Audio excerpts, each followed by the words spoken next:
Jumpa lagi dengan aku Yeni Damanik di channel Yeni Damanik 147. Hari ini kita masih di materi yang sama, yaitu mengenai filsafat pendidikan. Dan hari ini kita bakalan memasuki bab 4, yaitu filsafat pendidikan sebelum abad ke-20. Jadi yang pertama kita akan bahas yaitu bagaimana latar belakang munculnya filsafat. Jauh sebelum manusia menemukan dan menetapkan apa yang sekarang kita sebut sesuatu sebagai suatu disiplin ilmu, sebagaimana kita mengenal ilmu kedokteran, fisika, matematika, dan lainnya sebagainya. Umat manusia terlebih dahulu memikirkan dengan bertanya tentang bagaimana hakikat apa yang mereka lihat, kemudian terciptalah sebuah jawaban filsafat. Kalau ilmu diibaratkan sebagai sebuah pohon yang memiliki berbagai macam cabang pemikiran, ranting pemahaman, serta buah solusi, maka filsafat adalah tanah dasar tempat pohon tersebut berpijak dan bertumbuh. Jadi, jauh sebelum manusia menemukan dan menetapkan apa yang sekarang kita sebut sebagai segala sesuatu, filsafat itu sendiri, jadi filsafat itu sudah menjadi suatu bahan pemikiran terhadap manusia itu sendiri. Jadi filsafat itu ibarat bagian fondasi dalam sejarah pengetahuan manusia. Selanjutnya itu bagaimana filsafat pendidikan sebelum abad ke-20. Jadi di sini itu perkembangan filsafat secara umum. Secara umum itu berpijak pada pemikiran Pujawicjana pada tahun 1986. Periode perkembangan filsafat dapat dibagi 4, yaitu filsafat Yunani, filsafat Hindu, filsafat Islam, filsafat Eropa atau filsafat modern. Jadi yang pertama kita kaji yaitu filsafat Yunani. Filsafat Yunani lebih maju dan berkembang yaitu pada saat masa Aristoteles. Bahkan Aristoteles tidak hanya ahli dalam filsafat melainkan juga sebagai ilmuwan. Karyanya dapat digolongkan menjadi 4 golongan, yaitu logika, fisika, metafisika, dan pengetahuan praktis. Logika Aristoteles didasarkan atas ajaran tentang jalan pikiran dan bukti. Logika yang sangat terkenal adalah silogisme.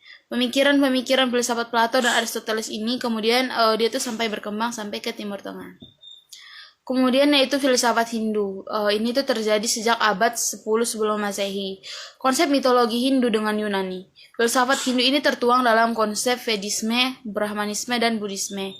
Vedisme adalah keseluruhan alam pikiran India yang merupakan filsafat atau agama, dikemukakan dalam Pujawicjana tahun 1986. Buddhisme sebagai filsafat didasarkan kepada keyakinan bahwa segala sesuatu yang ada di dunia ini diliputi oleh sengsara. Oke, selanjutnya itu filsafat Islam. Filsafat Islam itu sebenarnya berakar dari filsafat Yunani, yaitu ketika seorang penerjemah berkebangsaan Yunani yang bernama Hunain pindah ke Irak dan bekerja di istana khalifah dari Daulat Abbasi.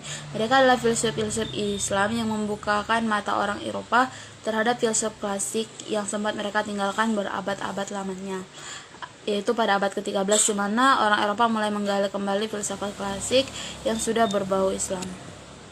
Kemudian ada filsafat Eropa atau juga disebut dengan filsafat modern. Filsafat Eropa adalah filsafat modern yang berkembang sejak munculnya keinginan untuk menjadikan alam pemikiran klasik sebagai pedoman yang terkenal dengan istilah Renaissance. Oke, selanjutnya kita masuk ke bagian 2, yaitu perkembangan filsafat pendidikan. Jadi yang pertama itu ada pengertian filsafat pendidikan. Filsafat pendidikan adalah pelaksanaan pandangan atau falsafah dan kaidah falsafah dari bidang pendidikan yang mencerminkan satu segi dari segi pelaksanaan falsafah umum dan menitikberatkan kepada pelaksanaan prinsip-prinsip dan kepercayaan-kepercayaan yang telah menjadi dasar falsafah umum dalam menyelesaikan masalah-masalah pendidikan secara praktis. Masalah filsafat umum antara lain tentang hakikat hidup yang baik, hakikat manusia yang ingin menerima pendidikan, hakikat manusia yang menjalani proses sosial, dan hakikat realitas akhir yang ingin dicapai semua pengetahuan. Selanjutnya itu adalah tinjauan pemikiran permulaan filsafat pendidikan. Ide pendidikan progresif yang didasari oleh paham progresifisme dimulai dari pembaharuan-pembaharuan dalam bidang politik, ekonomi, dan masyarakat dengan menilai kembali doktrin-doktrin tradisional dalam agama dan filsafat. Tesis fundamental progresisme adalah bahwa semua lembaga sosial memiliki komitmen terhadap perbaikan manusia. Tokoh yang menjadi elaboratornya adalah Francis W. Parker pada tahun 1837 sampai 1902 dan John Dewey.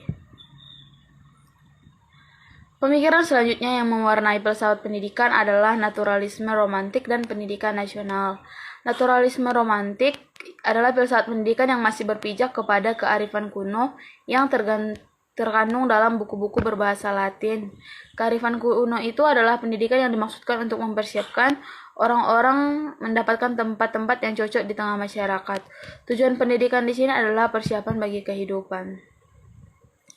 Selanjutnya yaitu mengenai bagaimana metodologi ilmu pendidikan sebelum abad ke-20. Sejak filsafat ikut menentukan kebijakan-kebijakan dalam pendidikan, sampai akhir abad ke-19 paling kurang ada 3 tonggak utama yang dapat dikenal, yaitu pemikiran Aristoteles, Francis Bacon, dan John Stuart Mill dan kawan-kawan. Yang pertama itu tonggak pertama Aristoteles. Pola berpikir ini menggunakan silogisme yang terdiri atas terma mayor, terma minor, dan simpulan.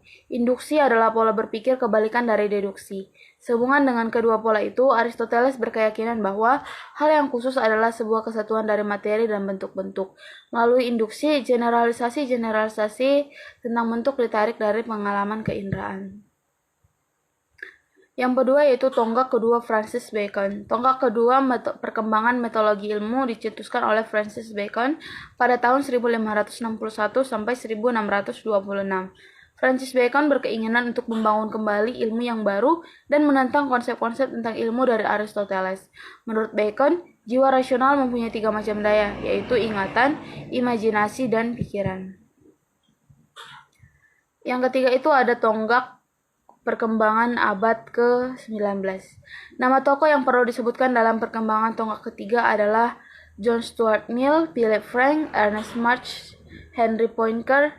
Sebagai tokoh yang pertama pada masa tonggak ketiga ini, John Stuart Mill berusaha merumuskan teknik-teknik induktif untuk menilai hubungan antara kesimpulan dengan evidensi atau hal-hal yang menjadi sumbernya. Kemudian kita masuk ke bagian D, yaitu bagaimana mazhab-mazhab filsafat pendidikan. Mazhab-mazhab filsafat pendidikan yang dapat ditelusuri sebelum abad ke-20 ada 3 mazhab, yaitu mazhab idealisme, realisme, dan materialisme. Mazhab filsafat pendidikan idealisme. Nilai merupakan pandangan idealisme absolut. Apa yang dikatakan baik, benar, salah, cantik, dan tidak cantik secara fundamental tidak berubah dari generasi ke generasi. Inti dari filsafat pendidikan Plato dan Socrates adalah 1. Apa peran negara terhadap pendidikan, apa tujuan pendidikan, bagaimana dengan kurikulum tradisional, dan bagaimana bijaksanakah menggunakan kurikulum tradisional untuk siswa saat ini. Dan keempat, mungkinkah para guru bisa menggunakan metode Socrates.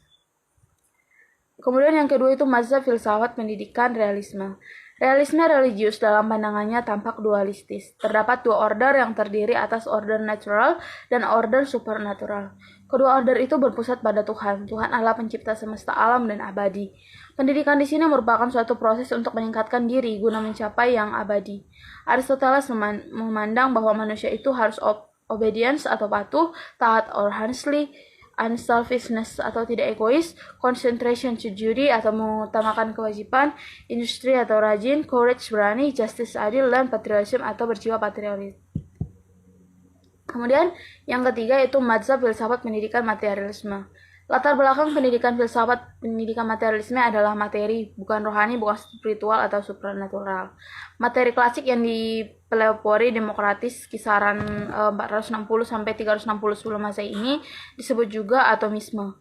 Karakteristik umum materialisme pada abad ke-18 berdasarkan kepada asumsi bahwa realitas dapat dikembangkan pada sifat-sifat yang sedang mengalami perubahan gerak dalam ruang.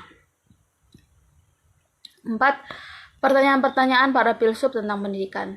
Latar belakang pendidikan filsafat materialisme adalah materi, bukan rohani, bukan spiritual atau supernatural. Materi klasik yang dipelopori ini disebut juga atomisme. Jadi, perkembangan karakteristik materialisme ini terjadi pada abad ke-18, yaitu berdasarkan asumsi pada realitas yang dikembangkan pada sifat-sifat yang sedang mengalami perubahan gerak dan dalam ruang. Kemudian yang bagian E, apa implikasi pendidikan filsafat sebelum abad 20 untuk masa kini? Jadi di sini itu terdapat beberapa pertanyaan yang mungkin dapat kita renungkan atau kita cermati. Yang pertama, haruskah Socratic method digunakan di sekolah zaman sekarang ini? Kedua, haruskah pendidikan mempersiapkan siswa pada posisi tertentu di masyarakat, atau haruskah sekolah membantu siswa itu menjadi self-actualism? Yang ketiga, haruskah negara mengontrol apa yang diajarkan guru? Keempat, haruskah nilai-nilai tradisional dimasukkan ke dalam kurikulum? Dan yang kelima, apakah kurikulum Plato sesuai dengan kebutuhan siswa sekarang? Oke teman-teman, demikian pemaparan untuk bab 4 untuk hari ini, yaitu pendidikan pada sebelum abad ke-20 dan juga dijelaskan bagaimana pendidikan setelah abad ke-20. Kiranya apa yang disampaikan untuk hari ini dapat berguna dan bermanfaat untuk kita semuanya. So, jangan lupa simak lagi video kita di depannya dan video-video yang kemarin-kemarin. And see you juga di minggu depan di video yang baru, yaitu di bab 5. Jangan lupa like video ini. Bye-bye.